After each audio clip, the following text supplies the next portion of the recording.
আসসালামু আলাইকুম। মৎস্য অধিদপ্তরের নিয়োগ পরীক্ষায় আসা 15টি বাংলা প্রশ্ন নিয়ে আজকের আয়োজন। পুরো আয়োজনটির সাথে থাকুন এবং মন দিয়ে দেখতে থাকুন। বন্য শব্দটির চলিত রূপ কোনটি? এখানে 4টি অপশন আছে। এর মধ্যে বন্য শব্দটির চলিত রূপ হচ্ছে অপশন বি, বুনো। নিচের কোনটি শরৎচন্দ্রের উপন্যাস? শরৎচন্দ্রের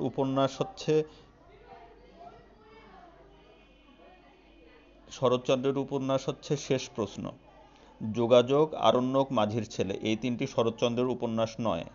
শরৎচন্দ্রের উপন্যাস হলো শেষ প্রশ্ন।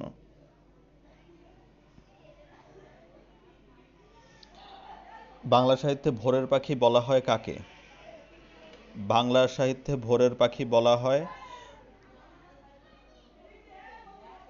বিহারীলাল চক্রবর্তীকে। বাংলা সাহিত্যে ভোরের পাখি বলা হয় অপশন ডি, বিহারীলাল চক্রবর্তী।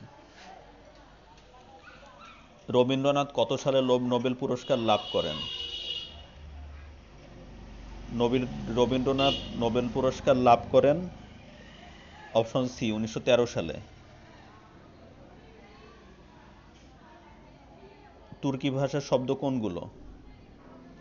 তুর্কি ভাষার শব্দ হচ্ছে এখানে 4টি অপশন আছে।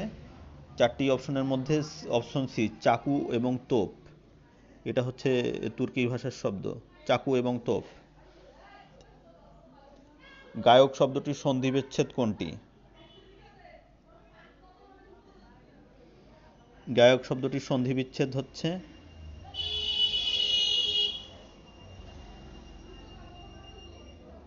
4টি অপশনের মধ্যে থেকে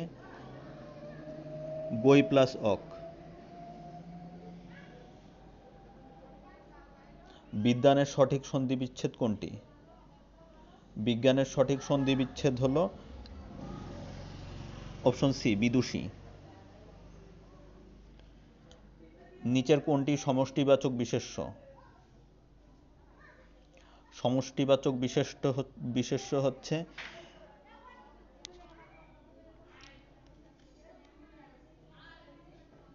অপশন ডি, জড়তা। ক্রিয়াপদের মূল অংশকে কি বলা হয়? ক্রিয়াপদের মূল অংশকে বলা হয় হলো ধাতু। মৌলিক ধাতুর অপর নাম কি? মৌলিক ধাতুর অপর নাম হচ্ছে সিদ্ধ ধাতু।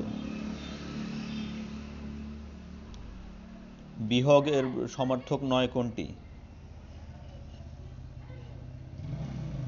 বিহগের সমার্থক নয় হচ্ছে প্রসূন। খগ, পাখি, খেচর, এই তিনটি হচ্ছে বিহগের সমার্থক, আর বিহগের সমার্থক নয় হচ্ছে প্রসূন। আমরা শব্দটি কোন পদ? আমরা শব্দটি হলো সর্বনাম পদ। লাইলি মজনু কাব্যের উপাখ্যান কোন দেশের? লাইলি মজনু কাব্যের উপাখ্যান হলো ইরানের। মুনীর চৌধুরী অনূদিত নাটক কোনটি?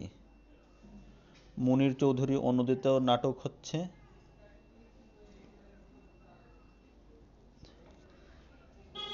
মুখরা রমণী বশীকরণ।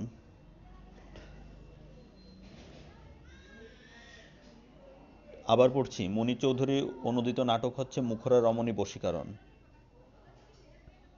সংসপ্তক কি? সংসপ্তক হচ্ছে একটি উপন্যাস।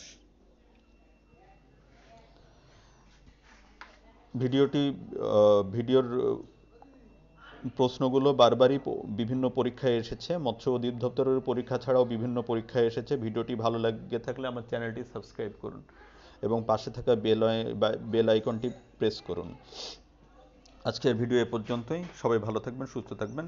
ধন্যবাদ। আসসালামু আলাইকুম।